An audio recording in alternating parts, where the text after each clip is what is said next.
কাতার সফর ও পোপ ফ্রান্সিসের শেষকৃত্যানুষ্ঠানে যোগ দিয়ে দেশে ফিরেছেন প্রধান উপদেষ্টা। অন্তর্বর্তী সরকারকে ভালো সমাধান ভাবছে মানুষ। টক টু আল জাজিরায় doctor Yunus. Seeing the situation in Bangladesh, still people think interim government is still the good answer for them. They are not saying let the interim government go, we have the election today. Nobody said that. নির্যাতন চালিয়ে জবানবন্দি নিয়ে যাত্রাবাড়ির police হত্যা মামলা দ্রুত প্রত্যাহারের দাবি। নির্দোষ কাউকে ভুগতে হবে না, আশ্বাস বিএনপির। তোরে মানবো, তোর ফ্যামিলি যাইব, তোর লাশ খুঁজে পাইব না, তুই স্বীকার করবি না, তোর করতে হবে। কোনো নিরপরাধ লোককে হয়রানি করার কোনো সুযোগ নেই। বিএনপির কেন্দ্রীয় দুই নেতার বিরোধ এখন চট্টগ্রামের টক অব দ্য টাউন। দুষছেন একে অপরকে, সন্ত্রাসী কর্মকাণ্ডে আতঙ্কে স্থানীয়রা। আর্থিকভাবে খুবই শক্তিশালী, অস্ত্রর ব্যাপারে খুবই শক্তিশালী, তাদের কাছে অস্ত্রশস্ত্র আছে। এই বয়সে এসে আমাকে অস্ত্র নিতে হবে বা সন্ত্রাস করতে হবে, এই রাজনীতি আমি জীবনে করিনি। বিমা করেও বড় ধরনের ঝুঁকিতে শিল্প কারখানা। রাজনৈতিক অস্থিরতা ও শ্রমিক অসন্তোষে ক্ষতিগ্রস্ত হলে ক্ষতিপূরণ দেবে না সাধারণ বীমা কর্পোরেশন। গাজীপুরে গ্যাস সিলিন্ডার বিস্ফোরণে অন্তঃসত্ত্বা নারী সহ 5 জন দগ্ধ, 3 জনের অবস্থা আশঙ্কাজনক। মোহাম্মদপুর কৃষি মার্কেটে আগুনে পুড়ল 3 দোকান।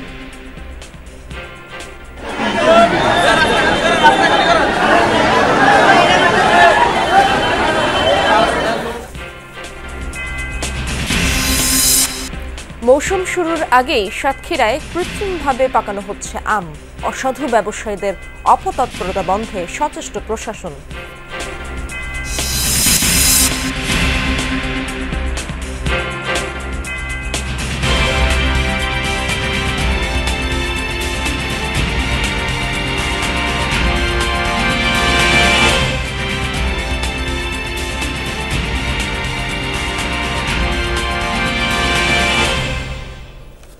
আমন্ত্রণ যমুনা নিউজে আপনাদের সঙ্গে আছি আমি ইশরাত জাহান। এতক্ষণ শিরোনাম দেখছিলেন। পোপ ফ্রান্সিসের শেষকৃত্যানুষ্ঠানে যোগদান ও 4 দিনের কাতার সফর শেষে দেশে ফিরেছেন প্রধান উপদেষ্টা ডক্টর মোহাম্মদ ইউনুস। বাংলাদেশ সময় রোববার দুপুর 1:30টায় তিনি ইতালির রোম ত্যাগ করেন। রোববার দিবাগত রাত 3টায় তাকে বহনকারী ফ্লাইটটি ঢাকায় অবতরণ করে। শনিবার বিশ্ব নেতাদের সঙ্গে পোপ ফ্রান্সিসের শেষকৃত্যে যোগ দেন ডক্টর ইউনুস। এর আগে শুক্রবার তিনি কাতারের দোহা থেকে রোমে যান। পোপ ফ্রান্সিসের অন্ত্যেষ্টিক্রিয়া শেষে শনিবার ডক্টর মোহাম্মদ ইউনুসের সঙ্গে সাক্ষাৎ করেন ক্যাথলিক চার্চের শীর্ষস্থানীয় 2 নেতা কার্ডিনাল সিলভানো মারিয়া টমাসি ও জ্যাকব কুভাগাদ। বাংলাদেশের বর্তমান পরিস্থিতিতে অন্তর্বর্তীকালীন সরকারকেই ভালো সমাধান বলে মনে করছে দেশের মানুষ।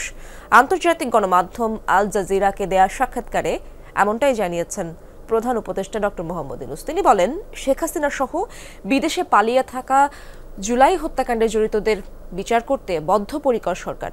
শেখ হাসিনাকে চুপ রাখতে মোদির প্রতি অনুরোধের কথা উল্লেখ করে প্রধান উপদেষ্টা জানান তাতে সাড়া দেননি ভারতের প্রধানমন্ত্রী। তিনি কথা বলেন রোহিঙ্গা সংকট, নির্বাচন সহ নানা ইস্যুতে। টক টু আল জাজিরা নামক টক শোতে সাক্ষাৎকার দেন প্রধান উপদেষ্টা ডক্টর মোহাম্মদ ইউনুস। এ সময় নির্বাচন, বিগত ফ্যাসিস্ট সরকারের বিচার, রোহিঙ্গা সহ নানা ইস্যুতে কথা বলেন তিনি। জুলাই হত্যাকাণ্ডের সাথে জড়িতদের যে কোনো মূল্যে বিচারের মুখোমুখি করা হবে বলে জানান প্রধান উপদেষ্টা। Already UN-led investigation has taken place. UN High Commissioner for Human Rights, they published a whole report full of all the details of everything. So we're very happy that we didn't have to do it and say people questioning our ability to do that. Sheikh হাসিনাকে ফিরে এনে বিচারেও বদ্ধপরিকর তার সরকার। Absolutely, the same way as we have done for Hasina, who has left the country. Anybody who has committed any crime against humanity, nobody will be spared. We have already sent a letter to Indian government to really send it to Bangladesh. They have not responded to yet.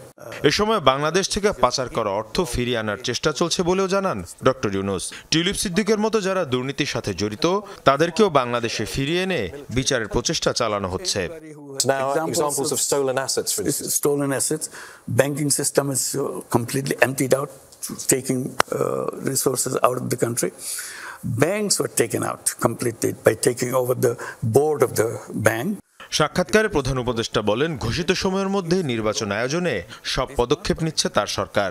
উঠে আসা আওয়ামী লীগের নির্বাচনে অংশগ্রহণের বিষয়টিও। A smaller version of the implementation, then we have the early election in December. If it takes a longer version, we go up to June. Beyond June, we don't go. Part of it will be decided by the party itself to decide that they want to join or not. We don't know yet. They have not declared anything. And when it happens, what is the response from the Election Commission and so on and so forth. এ সময় doctor Mohammad Yunus বলেন, অতীতের মতো দুর্নীতি এবং অনিয়মের সময় ফেরত যাবে না বাংলাদেশ। সে লক্ষ্যে সংস্কার এবং বিভিন্ন কমিশনের কর্মকাণ্ড তুলে ধরেন তিনি। Reform agenda is the most important agenda for interim government. We have appointed 15 reform commissions, each on one subject, on the constitution reform, election reform, civil administration reform, judiciary reform. So there are 15 of them. সাক্ষাৎকারে প্রধান উপদেষ্টা আলোচনা করেন রোহিঙ্গা ইস্যুটি নিয়েও। নিশ্চিত করেন তাদের নিরাপদে নিজ দেশে ফেরত পাঠাতে কাজ করছে সরকার।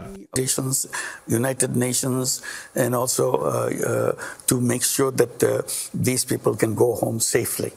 কেন জুলাই আন্দোলন এবং শেখ হাসিনার পতনকে বাংলাদেশের দ্বিতীয় স্বাধীনতা বলা হচ্ছে, সে প্রশ্ন করা হয় প্রধান উপদেষ্টাকে। So that's the time when young people emerged. They said that's enough. You have to go. Mir Mushfiq Hasan, Jamuna news. July আন্দোলন চলাকালে আলোচিত যাত্রাবাড়ির পুলিশ হত্যা মামলা, সেই মামলায় গ্রেপ্তার হয়েছিলেন বিএনপি জামায়াতের কেন্দ্রীয় নেতাসহ অনেক ছাত্রনেতা ও শিক্ষার্থী। আসামি হয়ে এখনও দিন কাটছে ঢাকা কলেজের শিক্ষার্থী হাসনাতুল ইসলাম ফাইয়াজের। গ্রেপ্তারের পর কোমরে রশি বেঁধে তাকে আদালতে নেওয়ার ঘটনায় তোলপাড় হয়। তখন ফাইয়াজের পরিবার চায় দ্রুত মামলাটি প্রত্যাহার হোক। তদন্তকারীরা বলছেন এতে কিছু জটিলতা রয়েছে। মনিরুল ইসলামের রিপোর্টে শুনব বিস্তারিত। জুলাই আন্দোলন ও পরবর্তীতে গণঅভ্যুত্থানের শুরু থেকে শেষ পর্যন্ত অগ্নিগর্ভ ছিল রাজধানীর যাত্রাবাড়ি। 19 জুলাই মাতোয়াইলে নিহত হন পুলিশ সদস্য গিয়াস উদ্দিন। ঘটনার 6 দিন পর গিয়াসের এক আত্মীয় যাত্রাবাড়ি থানায় মামলা করেন। আসামি করা হয় বিএনপি জামাতের কেন্দ্রীয় ও স্থানীয় নেতা, স্কুল, কলেজ, মাদ্রাসা ও বিশ্ববিদ্যালয়ের অনেক শিক্ষার্থীকে। গ্রেফতারকৃতরা জেল থেকে ছাড়া পান স্বৈরাচার পতনের পর। হাসনাতুল ইসলাম ফাইয়াজ ঢাকা কলেজের আলোচিত শিক্ষার্থীও ওই মামলার আসামি। আন্দোলনে আহত এবং আটকের পর নির্যাতনের শিকার ফাইয়াজ এখনও সেই মামলার ঘানি টানছেন। সম্প্রতি ফাইয়াজের পরিবারের আবেদনের প্রেক্ষিতে আবারও আলোচনায় আসে বিষয়টি। সকল প্রমাণাদি ভিত্তিতে এই ব্যাপারটা বের করেছেন যে ফাইয়াজের এই জুলাইয়ের পুলিশ হত্যাকাণ্ডের ঘটনার সঙ্গে কোনো প্রকার সংশ্লিষ্টতা নেই। তদন্ত সূত্রে জানা গেছে এই মামলায় 164 ধারায় জবানবন্দি দিয়েছিলেন আসামিরা, তাই মামলাটি প্রত্যাহারের জন্য পাঠানো যায়নি। নথিপত্র বলছে ওই মামলায় স্বীকারোক্তিমূলক জবানবন্দি দিয়েছিলেন প্রধান আসামি ডেমরা থানা ছাত্রদলের আহ্বায়ক মাসুদ রানা এবং দ্বিতীয় আসামি একই ইউনিটের ছাত্রদল কর্মী ইরফান। মাসুদ রানা যমুনা টেলিভিশনকে জানান, অকথ্য নির্যাতন করে জোরপূর্বক স্বীকারোক্তি আদায় করেছিলেন ডিবির তৎকালীন কর্মকর্তারা।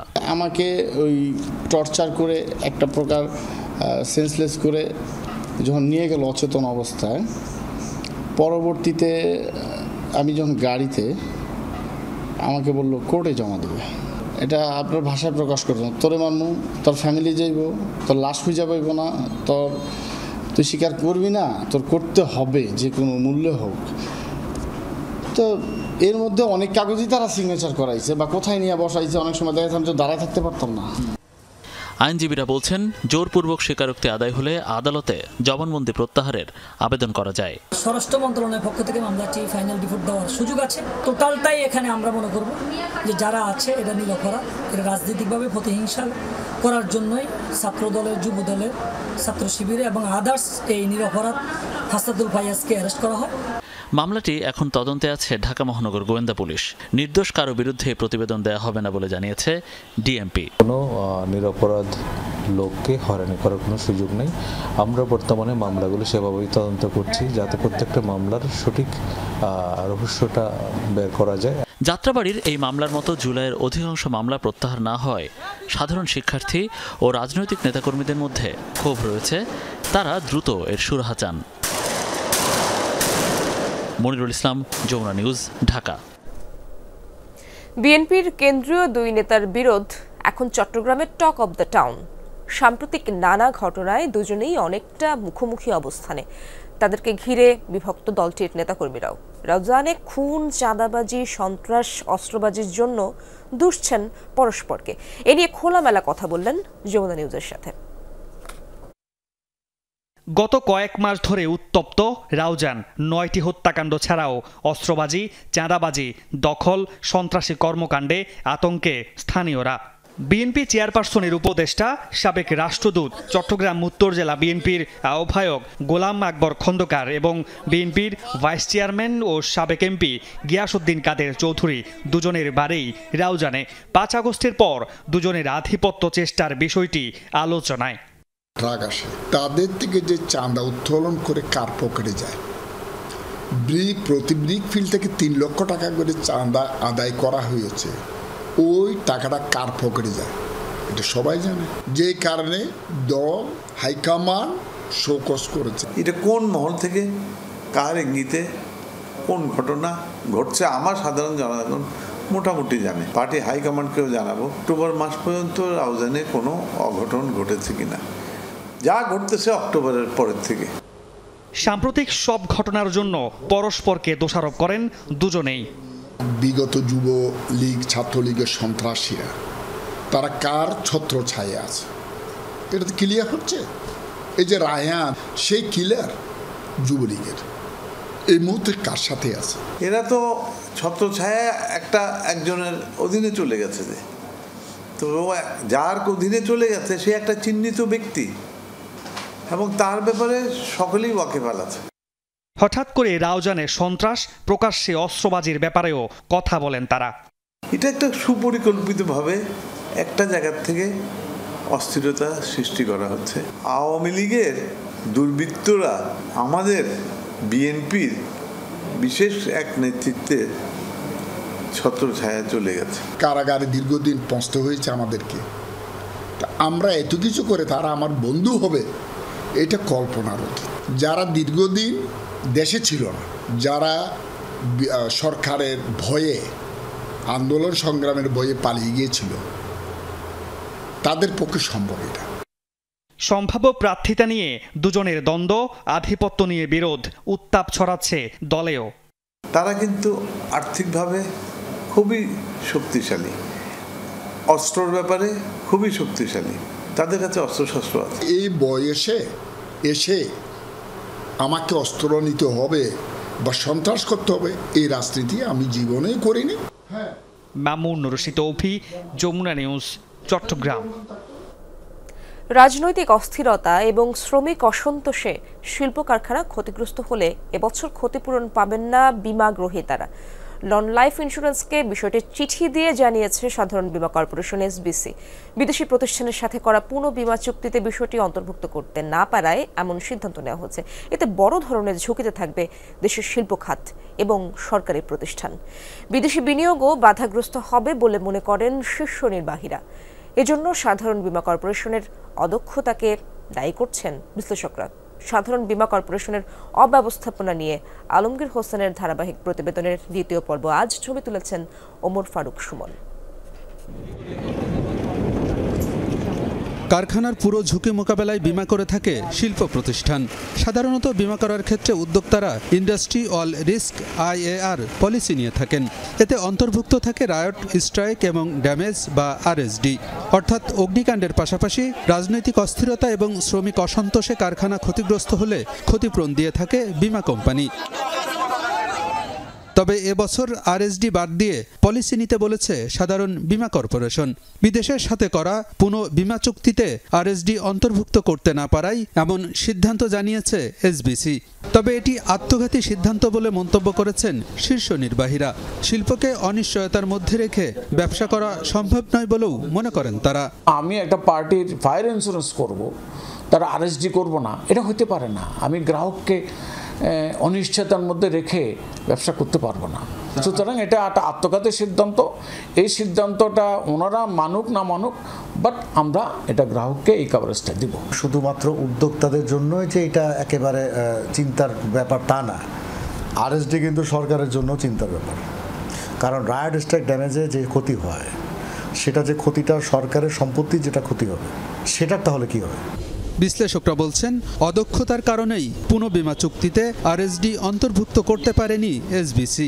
বিকল্প প্রতিষ্ঠান খোঁজা উচিত ছিল বলেও মনে করেন তারা। আরও 3 মাস আগে তার ইন্টারন্যাশনাল মার্কেটটাকে সার্চ করা উচিত ছিল, আর এখন তো অনেক সহজ এই সার্চিংটা, তাই না?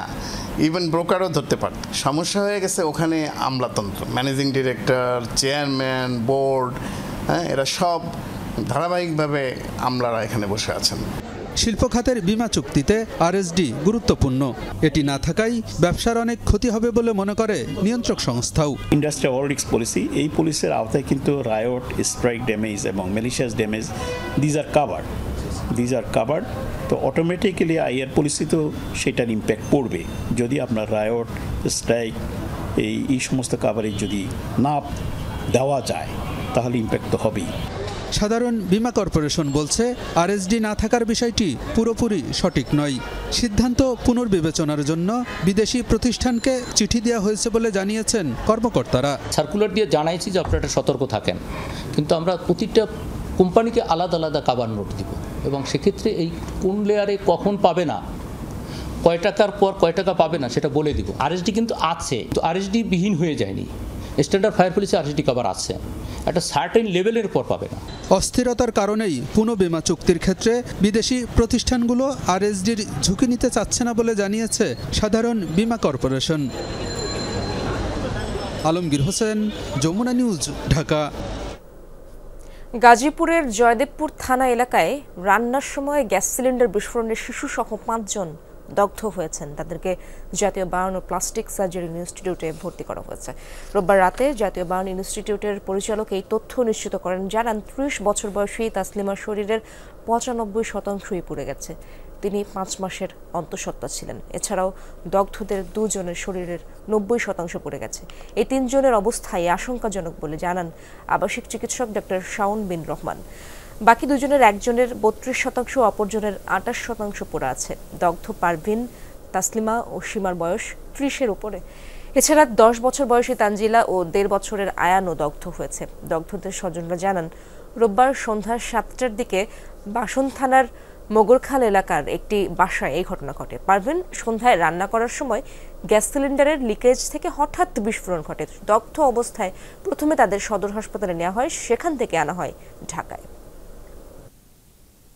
পাশের রুমে মনে করেন যে সময় গ্যাস মানে সিলিন্ডার বোতলে যে সময় রান্না করে ওই সময় সিলিন্ডার বোতল যে গ্যাস মানে আগুন দিতে গিয়া গ্যাস বাস্ট হয়েছে রুমের ভিতরে। আমরা মনে করছি গরম পানি পড়ছে, হচ্ছে তরকারি পড়ছে, এই অবস্থা হয়েছে না শুনি গ্যাস ফুটে গেছে। রান্নাঘরের যে সিলিন্ডার যেটা ছিল সেটা বাস্ট হয়ে প্রথমে একজন গায়ে আগুন ধরে যায়। একজনের গায়ে আগুন ধরে গেলে বাকিরা তার সহকর্মীরা একসঙ্গে থাকতো, তারা সবাই তাকে সেভ করতে গিয়ে আলটিমেটলি সবাই অভিযুক্ত। একজনের 95% পুড়েছে, দুইজনের 90% পুড়েছে, একজনের 32% এবং একজনের 28%। তো এর মধ্যে একজন আছেন আবার যার হচ্ছেন আপনার তাসলিমা রোগীর নাম, 30 বছর বয়স, 95% পুড়েছে। উনি আবার 5 মাসের প্রেগন্যান্সি আছে। রাজধানীর কৃষি মার্কেটের পাশে আগুনে পুড়ে গেছে 3টি দোকান। রোববার রাত 1:30টার কাছাকাছি সময়ে এই আগুন লাগে। পুড়ে যাওয়া ব্যবসা প্রতিষ্ঠানগুলোতে ব্যাপক ক্ষয়ক্ষতি হয়েছে বলে দাবি দোকান মালিকদের। ফায়ার সার্ভিসের 5টি ইউনিট প্রায় 1 ঘন্টার চেষ্টায় আগুন নিয়ন্ত্রণে আনে। রাজধানীর মোহাম্মদপুরের কৃষি মার্কেট। সারা পাড়ায় যখন ঘুটঘুটে অন্ধকার, ঘুমে অচেতন এলাকাবাসী, তখন দেখা গেল আগুনের লেলিহান শিখা। রোববার দিবাগত রাত 1:30টার কাছাকাছি সময় লাগা আগুনে পুড়ে গেছে 3টি দোকান। আগুনে পুড়ে যায় বেডিং আর পর্দার দোকান। পাশেই থাকা স্কুল পোশাকের গুদামেও ছড়ায় আগুন। দেখলাম উপর থেকে আমার ওয়াইফ আর আমরা চিল্লাই যাচ্ছি দোকান আগুন লাগছে। ওই যে বেচারা আছে ইব্রাহিম বাইরে, ওনারে ডাক দিয়েছি, ডাক দিয়ে আল্লাহর রহমতে কোনো রকম মাল দিয়ে এটি বাঁচাইছি। 2টা পর্দার দোকানে টোটালি শেষ। আপনার গোডাউনে মাল ছিল, দোকানে মাল ছিল, তা মোটামুটি 2 দোকানে কোটি টাকার উপরে মাল হবে। স্কুল ড্রেসে বুঝছেন, ও তো বেশি মারাছে, ও তো ব্যাংক লোন করা সব, ওর বেশি ক্ষতি হয়েছে। ফায়ার সার্ভিসের দাবি, খবর পেয়ে দ্রুত ঘটনাস্থলে যান তারা। ফায়ার সার্ভিসের সহকারী পরিচালক জানান, দাহ্য পদার্থ থাকায় দ্রুতই ছড়িয়েছে আগুন। এখানে ফোম ছিল, যেগুলো আমরা সোফা ব্যবহার করি, পর্দার কাপড় ছিল, আর কিছু তুলা জাতীয় পদার্থ ছিল। আর যেহেতু বিল্ডিংটা ছিল সেমি পাকা, যার কারণে দ্রুত আগুনটা ছড়াইয়ে পড়ে। এখানে আসার পরে কিছু কিছু ভলান্টিয়ার পর্যায়ের লোক ছিল যারা আমাদেরকে প্রচুর সহযোগিতা করছে। উৎসুক জনতা প্রচণ্ড ভিড় থাকা অবস্থায় আমরা কোন দিকে ডেলিভারিসটা নিয়ে যাব, কোন দিকে লাইনটা তুলব, সেটা একটা বাধাগ্রস্ত হয়। ফায়ার সার্ভিসের এই কর্মকর্তা জানান, আগুন নেভাতে সহায়তা করেন স্থানীয়রা। যথারীতি উৎসুক জনতার ভিড় আগুন নেভাতে বাধার কারণ হয়ে দাঁড়ায়। এছাড়া খুঁটিতে জট পাকিয়ে থাকা বিদ্যুতের তারের কারণেও ব্যাহত হয়েছে উদ্ধার কাজ। তানভীর সিদ্দিক টিপু, যমুনা নিউজ, ঢাকা। রাষ্ট্রের তৃতীয় স্তম্ভ বিচার বিভাগ। বিচারিক কার্যক্রম পরিচালিত হয় আদালত থেকে। বরিশালের সেই আদালতই নিরাপত্তা ঝুঁকিতে। সংশ্লিষ্টদের অভিযোগ, এখানে প্রায় ঘটছে চুরির ঘটনা, মামলা করেও হয় না প্রতিকার। এজন্য পুলিশের উদাসীনতাকেই দায়ী করছে বিচার বিভাগ, যদিও পুলিশের দাবি তৎপর রয়েছে বাহিনীর সদস্যরা। বরিশাল আদালতে প্রতিদিন হাজারো মানুষের আনাগোনা। খাসকামরা থেকে বিচারকের মোবাইল, মামলার নথি, এসির যন্ত্রাংশ সহ গেল 10 মাসে 4টি চুরির ঘটনা ঘটেছে। প্রতিটি ঘটনায় মামলা হলেও নেই তার অগ্রগতি। 5ই আগস্টের পর থেকে তারা এই টহল টিম তুলে নেয় এবং সেখানে ঠিকভাবে ডিউটি হচ্ছে না। আমরা সকলেই বর্তমানে নিরাপত্তাহীনতার মধ্যে আছি। শুধু চুরি নয়, প্রতিপক্ষের উপর হামলার ঘটনাও ঘটছে আদালত চত্বরে। রাজনৈতিক দলের কর্মীরা আদালত এলাকায় হট্টগোল করছে। ফলে নিরাপত্তাহীনতায় বিচারক, বিচার প্রার্থী, আইনজীবী সহ সংশ্লিষ্টরা। আমরা পুলিশ প্রশাসনকে অনুরোধ করব তাদের দায়িত্ব কর্তব্যে সক্রিয় হওয়ার জন্য এবং আরও কঠোর ভূমিকা পালন করার জন্য। দিনভর মানুষের কোলাহলে মুখরিত আদালত এলাকায় রাতের আধারে নেমে আসে শুনশান নীরবতা, বাড়ে নিরাপত্তা ঝুঁকি। এই পাশের দেয়ালটা 5 ফিট উঁচা, তো ওই দেয়ালটা যদি আর একটু উঁচু করা হইতো, দেন এটার উপরে তার কাটা দেওয়া হইতো, তাহলে আমাদের জন্য নিরাপত্তাটা ভালো হতো। আমাদের সাথে যদি পুলিশও থাকে তাহলে আমাদের আরও নিরাপত্তা দিতে আমাদের সুবিধা হবে। আদালতের প্রতিটি কক্ষে থাকে গুরুত্বপূর্ণ নথিপত্র ও আলামত। এই দেয়াল টপকে যে কোনো সময় যে কেউ ঢুকতে পারে আদালত চত্বরে।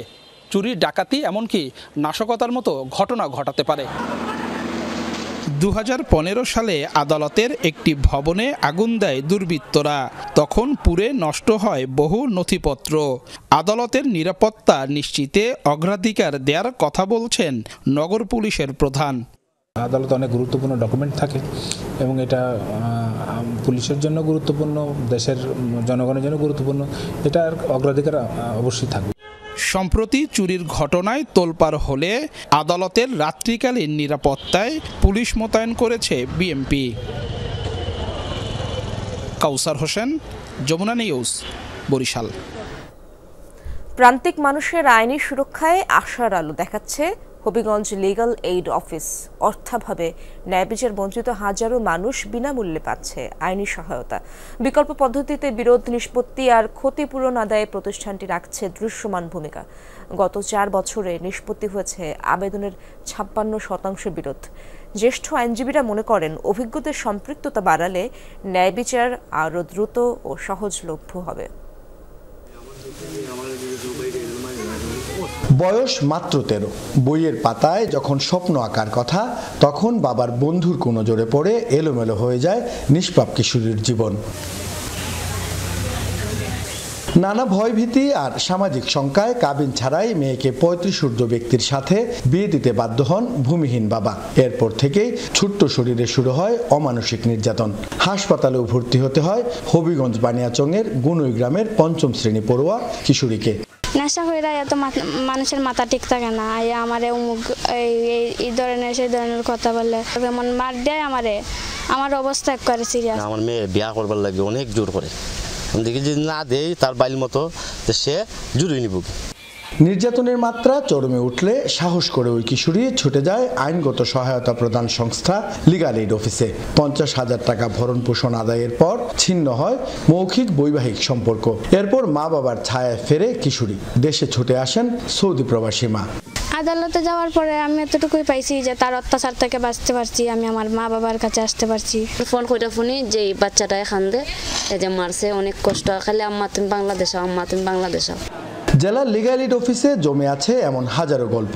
গত 4 বছরে 1566টি আবেদনের বিপরীতে বিরোধ নিষ্পত্তি হয়েছে 878টি।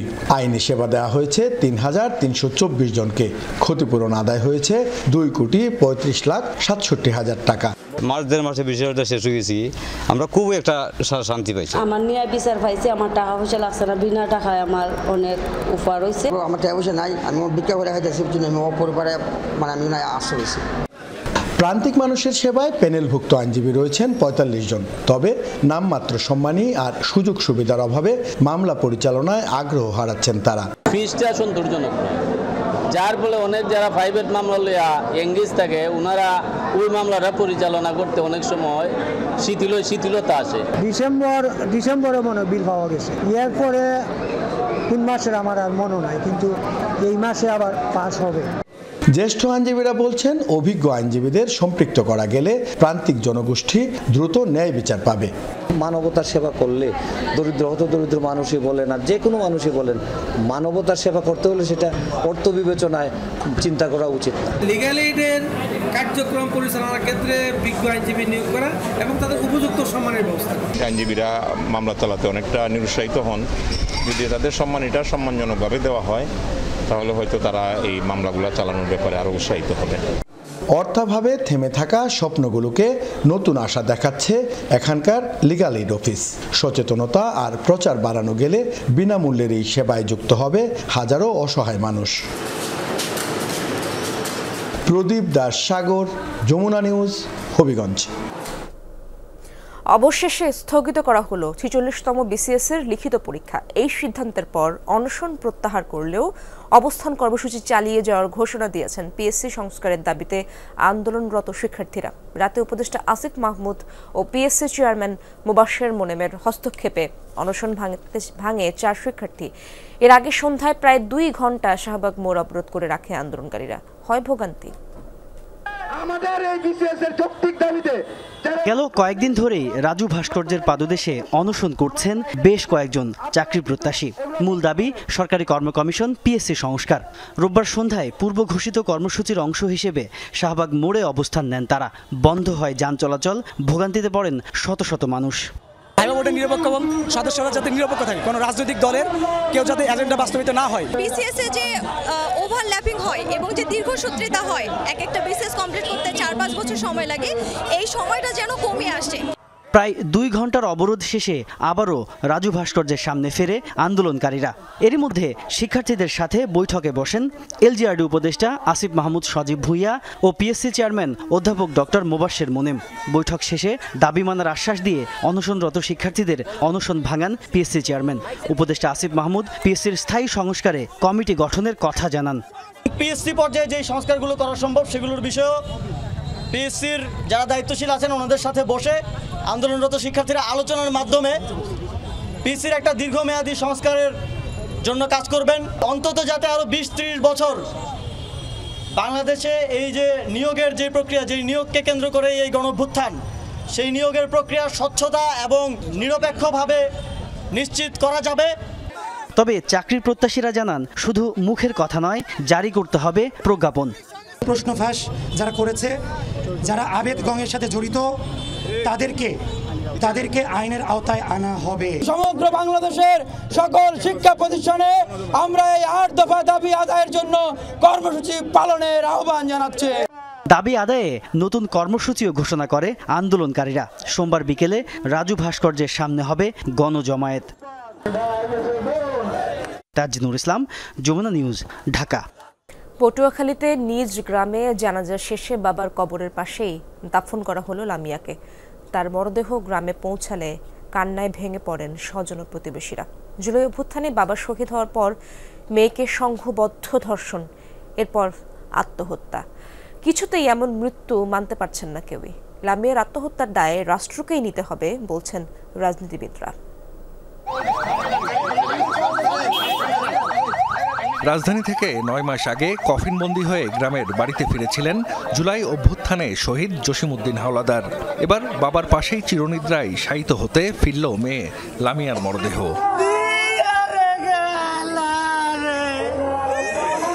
পরিবারের এক সদস্যের মৃত্যুর শোক কাটতে না কাটতেই আরেক মৃত্যু। পটুয়াখালীর দুমকির ধোপারহাটে গ্রামের বাড়িতে কান্নার রোল। লামিয়ার এমন পরিণতি কিছুতেই মানতে পারছেন না স্বজন এলাকাবাসী। আত্মহত্যা কেন করলো এইটা এই বর্তমান সরকারের কাছে আমাদের আকুল আবেদন, কারণটা তারা চিহ্নিত করবে। লামিয়া কি কারণে আত্মহত্যা করেছে এই কারণ উদ্ঘাটন করে এর সঠিক বিচার চাই। পাঙ্গাসিয়া সরকারি প্রাথমিক বিদ্যালয়ে লামিয়ার জানাজা হয়। এতে অংশ নেন বিভিন্ন রাজনৈতিক দলের কেন্দ্রীয় নেতৃবৃন্দ সহ সর্বস্তরের মানুষ। লামিয়া আত্মহত্যার ঘটনায় রাষ্ট্র কোনোভাবেই দায় এড়াতে পারে না বলছেন তারা। ধর্ষণের ঘটনায় জড়িতদের দ্রুত সর্বোচ্চ সাজা নিশ্চিতেরও দাবি জানান তারা। যখন লামিয়ার উপর অত্যাচার এবং নির্যাতনের যে হুমকি আসছিল, সে যে বিচার চাচ্ছিল, সেই সময় বিচারের প্রক্রিয়াটি নিশ্চিত হলে সে হয়তো আজকে পৃথিবী থেকে বিদায় নিত না। এই খুনিদের সর্বোচ্চ শাস্তি মৃত্যুদণ্ড আমরা আগামী যে 90 দিনের যে সময়, তার মধ্যে আমরা তাদের মৃত্যুদণ্ড দেখতে চাই। জানাজা শেষে বাড়ির কাছেই বাবার কবরের পাশে লামিয়াকে দাফন করা হয়। ছেলের পর নাতনির কবরও নিজ হাতে খোঁড়েন সোবহান হাওলাদার। দাদু আজ 7টার সময় আমি দাদু ঢাকা গনে আপনার দ্বারে আমি চাই অগ সঠিক বিচার। গত 18 মার্চ বাবার কবর জিয়ারত করে নানা বাড়ি যাওয়ার পথে সংঘবদ্ধভাবে ধর্ষণ করা হয় লামিয়া আক্তারকে। জাহিদ হাসান, যমুনা নিউজ। 2 দফা মেয়াদ বৃদ্ধির পরেও শেষ হয়নি মৌলভীবাজারের মনু নদের 1000 কোটি টাকার প্রকল্প। বর্ষা মৌসুমে বন্যা পরিস্থিতি থেকে জেলাবাসীকে রক্ষায় 5 বছর আগে অনুমোদন পাওয়া প্রকল্পের মেয়াদ শেষ হয়েছে 2 বছর আগেই। এখনও বাকি প্রায় অর্ধেক কাজ। ক্ষুব্ধ স্থানীয়রা চান দ্রুত সমাধান। সংশ্লিষ্ট কর্তৃপক্ষের দাবি, সীমান্তবর্তী এলাকায় বিএসএফ এর বাধার কারণে ধীর গতিতেই চলছে প্রকল্পটি। পাখির চোখে দেখলে মনে হবে সরু কোনো খাল। এই ধারণা পুরোপুরি পাল্টে যাবে বর্ষাকালে মনু নদের রূপ দেখলে। সে সময় মৌলভীবাজারের বাসিন্দাদের আতঙ্ক হয়ে ওঠে মনু নদ।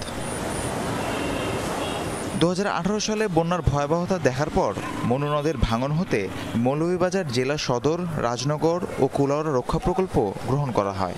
996 কোটি 28 লাখ টাকার প্রকল্পটি একনেকে অনুমোদন পায় 2020 সালে, যার মেয়াদ শেষ হয় 2023 সালের জুন মাসে। কিন্তু নির্ধারিত সময়ে কাজ শেষ না হওয়ায় 2 দফা মেয়াদ বৃদ্ধি করা হয়। তবুও প্রকল্পের কাজ এখনও বাকি প্রায় অর্ধেক। তো 9 লক্ষ টাকা নিব আইছে, অনুই কাম করে আইস 3 বছর ধরিয়া কদিন করে আর বার যায় কি বাড়িঘর সব যাইতাছে কি ভাঙ্গিয়া একবারে নদী একবার যাইতা সব ভাঙ্গে যার কি আমার খোয়ার মতো আর তো কোনো জায়গায় নেই। খারে কইম আমরা খামটা তো 5 বছর ধরে করে একটু করে হরিয়া বাদ দিয়া তো রাখে। আজ 5 বছর ধরে খাম হর, এখন আমরা সমস্যা হয়েছে একটু গুলা দিলেই আমরা ঘরে উঠে পানি উঠে যায়। পানি উন্নয়ন বোর্ডের দাবি, ভূমি অধিগ্রহণ জটিলতা এবং সীমান্তবর্তী এলাকায় বিএসএফ এর বাধার কারণে ধীর গতিতে চলছে প্রকল্পের কাজ। কাজের কিছুটা ধীর গতি, সেটা হলো অর্থ বরাদ্দের কিছুটা সমস্যা, প্লাস হইলো আমাদের ভূমি অধিগ্রহণের কিছু প্রবলেম। কয়েকটা পয়েন্ট আছে, 3টা পয়েন্ট, সেটা বিএসসি এর বাধা কারণে আমরা করতে পারতেছি না।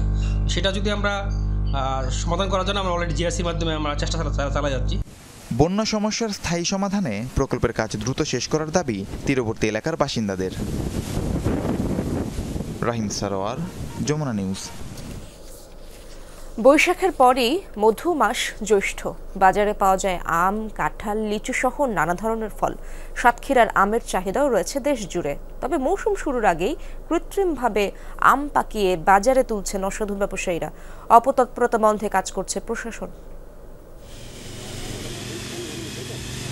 সাতক্ষীরা সদরের রামচন্দ্রপুর এলাকা কয়েক ধরনের বিষ মিশিয়ে গাছের আমে দিচ্ছেন ব্যবসায়ী আব্দুল হান্নান। যমুনার ক্যামেরায় ধরা পড়লে তুলে ধরেন নানা যুক্তি। কৃষি কর্মকর্তা বলছেন এমন যুক্তি বিজ্ঞানসম্মত নয়। আমি এখন স্প্রে করছি ছিদ্রকারী পোকার জন্য এবং আমটা পরিষ্কারের জন্য হচ্ছে আপনার বিভিন্ন ধরনের হচ্ছে ছত্রাকনাশক, তারপরে হচ্ছে আপনার নাভারা, এইরকম ধরনের মেডিসিন দিচ্ছে যাতে আমটা পরিষ্কার চকচকা থাকে। আমরা কৃষককে বলি ককটেল করে স্প্রে করার জন্য নিষেধ করি, ঠিক আছে, কিন্তু তবু কৃষক শ্রমিক খরচ কমানোর জন্য 4টা 5টা প্রোডাক্ট একসাথে মিশিয়ে স্প্রে করে। পরিপক্ক হওয়ার আগেই কেমিক্যাল দিয়ে আম পাকিয়ে বাজারে তুলছেন অসাধু ব্যবসায়ীরা। ধরাও পড়ছে প্রশাসনের অভিযানে, করা হচ্ছে জেল জরিমানা। এতে সাতক্ষীরার সুনাম নষ্ট হচ্ছে বলে মনে করেন ম্যাজিস্ট্রেট।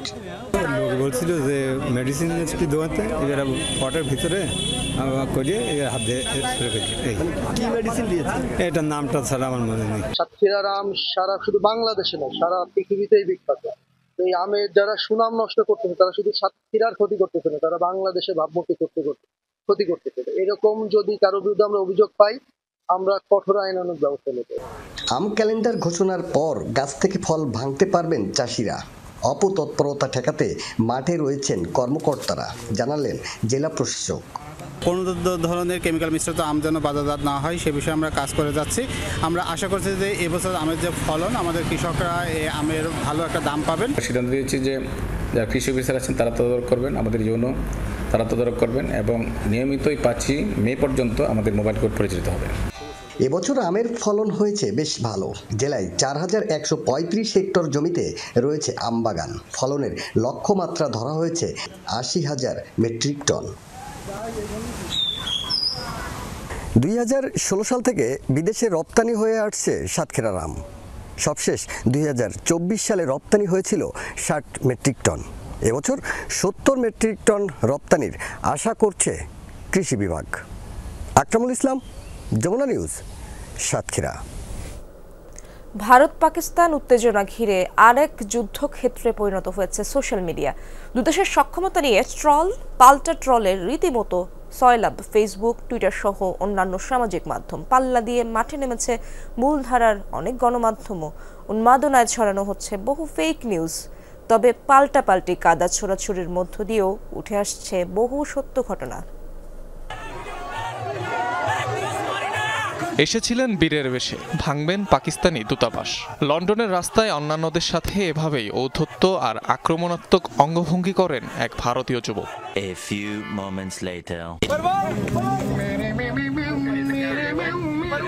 পরমুহূর্তেই পুলিশের হাতে আটক হন তিনি। পাকিস্তানের গণমাধ্যম সহ সোশ্যাল মিডিয়াগুলোতে দৃশ্যটি রীতিমতো ভাইরাল।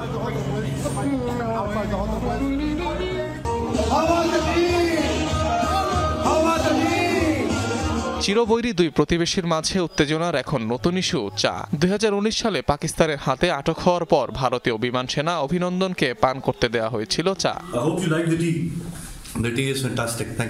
সেই চা নিয়ে প্রশংসা করেন অভিনন্দন। সেই পুরানো সাক্ষাৎকার নিয়ে নতুন করে ছড়িয়েছে উন্মাদনা। ভারতীয়দের বিক্ষোভকে কেন্দ্র করে যার মজা নিতে ভোলেননি স্বয়ং দূতাবাস কর্মকর্তারাও।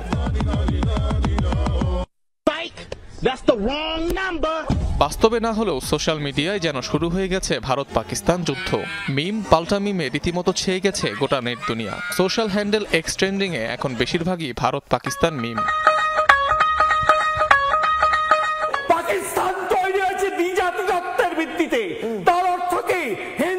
এদের সাথে পাল্লা দিয়ে ভার্চুয়াল লড়াইয়ে নেমেছে দুদেশের গণমাধ্যমও। একের পর এক টক শো উপস্থাপনায় ছড়াচ্ছে উত্তেজনা, যেগুলো কেন্দ্র করে মজা নিচ্ছেন নেটিজেনরা। 2000 टूरिस्ट किसी एक पिकनिक स्पॉट पे हैं, वहां पर ना ही पुलिस बल्कि कोई तैनात। তবে এসব হাসি ঠাট্টার মধ্য দিয়ে উঠে আসছে নানা প্রশ্ন। পাহেলগামে হামলায় নিরাপত্তা ত্রুটি নিয়ে সরাসরি সম্প্রচারে প্রশ্ন তোলায় বন্ধ করে দেওয়া হয় মূলধারার ভারতীয় গণমাধ্যম আজ তাকে রিপোর্টারের লাইভ। অনিক রহমান, যমুনা নিউজ। আবারও যুদ্ধবিরতির শর্ত ভেঙে লেবাননে হামলা করেছে ইসরায়েল। রাজধানী বৈরুতের দক্ষিণাঞ্চলে একটি ভবন লক্ষ্য করে বিমান হামলা চালায় তেল আবিব। রোববার হামলার প্রায় 1 ঘন্টা আগে ওই এলাকার বাসিন্দাদের দ্রুত সরে যাওয়ার নির্দেশ দেয় আইডিএফ। হঠাৎ এই নির্দেশে আতঙ্ক ছড়ায় স্থানীয়দের মাঝে। সড়কে সৃষ্টি হয় তুমুল যানজটের। বিমান হামলায় ব্যাপক ক্ষতিগ্রস্ত হয় সেই ভবনসহ আশপাশের বেশ কয়েকটি স্থাপনা। ইসরায়েলের দাবি, মিসাইল সংরক্ষণের গোপন আস্তানা হিসেবে ভবনটি ব্যবহার করত হিজবুল্লাহ। যুদ্ধবিরতি লঙ্ঘন করে আইডিএফ এর এই হামলার তীব্র নিন্দা জানিয়েছেন লেবাননের প্রেসিডেন্ট জোসেফ আউন। আবারও হামাসের স্নাইপার রাইফেলের ভয়াবহতা দেখল ইসরায়েলি বাহিনী। সম্প্রতি ভাইরাল হওয়া ভিডিওতে দেখা যায় স্নাইপারের গুলিতে ধরাশায়ী হয় 4 ইসরায়েলি সেনা। এ নিয়ে আতঙ্ক ছড়িয়েছে ইসরায়েলি সেনাদের মাঝে। হামাসের গোপন টানেলে উদ্ভাবিত এই রাইফেলটির নাম ঘৌল।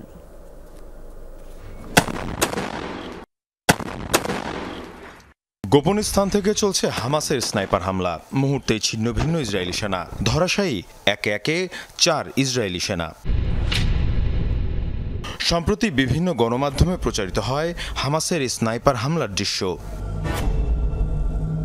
ইসরায়েলি বাহিনীর বিরুদ্ধে কঠোর প্রতিরোধ গড়ে তোলার পর থেকেই আলোচনায় হামাসের বিভিন্ন সমরাস্ত্র, এর মধ্যে অন্যতম স্নাইপার রাইফেল। এরই মধ্যে ফিলিস্তিনি স্বাধীনতাকামী সংগঠনটির এই স্নাইপার রাইফেলের সামনে রীতিমতো নাস্তানাবুদ ইসরায়েলি সেনারা।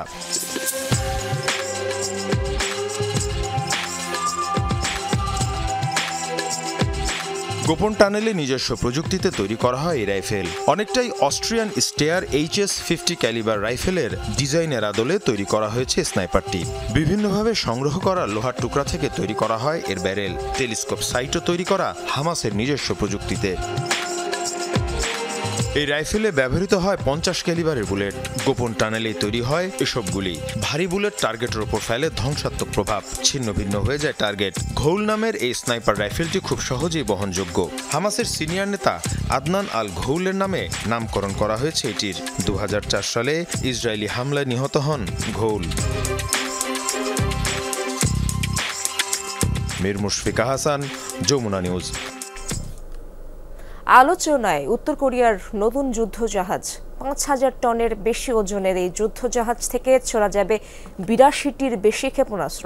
উৎক্ষেপণ করা যাবে পারমাণবিক মিসাইলও। গোপনে 1 বছরেরও বেশি সময় ধরে এই যুদ্ধজাহাজ বানিয়েছে পিয়ংইয়ং, যা আগামী বছরের শুরুতেই সংযুক্ত হবে উত্তর কোরিয়ার নৌবহরে। মোতায়েন করা হতে পারে প্রশান্ত মহাসাগরেও। চোখ ধাঁধানো আতশবাজি, শত শত মানুষের উল্লাস আর করতালি। এমনই রাজকীয় ঢঙে নতুন যুদ্ধজাহাজ উদ্বোধন করলেন উত্তর কোরিয়ার সর্বোচ্চ নেতা কিম জং উন। নবনির্মিত এ যুদ্ধজাহাজের নাম দেয়া হয়েছে চোইয়ং, যেটিকে মাল্টিপারপাস ডিস্ট্রয়ার হিসেবে উল্লেখ করা হয়েছে দেশটির রাষ্ট্রীয় গণমাধ্যমে। রাজধানীর খুব কাছেই একটি সামরিক ডকইয়ার্ডে 1 বছরেরও বেশি সময় ধরে নির্মিত হয় যুদ্ধযানটি, যার ওজন 5000 টনেরও বেশি। উত্তর কোরিয়ার নিজস্ব প্রযুক্তিতে নির্মিত নৌযানটিতে সংযুক্ত করা হয়েছে শক্তিশালী ক্ষেপণাস্ত্র ভাণ্ডার। রয়েছে অত্যাধুনিক সমরাস্ত্র প্রযুক্তি। ছোড়া যাবে ship to air, ship to surface সহ জাহাজ বিধ্বংসী ক্রুজ মিসাইলও। বসানো হয়েছে ভার্টিক্যাল মিসাইল লঞ্চ সিস্টেম বা VLS প্রযুক্তি, যেটির মাধ্যমে বহন করা যাবে আনুমানিক 82টি ক্ষেপণাস্ত্র। এমনকি ছোড়া যাবে পারমাণবিক ক্ষেপণাস্ত্রও। তবে হঠাৎ এত উন্নত প্রযুক্তিতে ঠাসা ও ব্যয়বহুল যুদ্ধজাহাজ তৈরিতে মনোযোগ কেন দিলেন কিম? নিজেই যার উত্তর দিয়েছেন উদ্বোধনী অনুষ্ঠানের বক্তৃতায়। কোরীয় উপদ্বীপে যুক্তরাষ্ট্র দক্ষিণ কোরিয়ার একের পর এক সামরিক মহড়ার জেরেই এমন সিদ্ধান্ত দেশটির সর্বোচ্চ নেতার।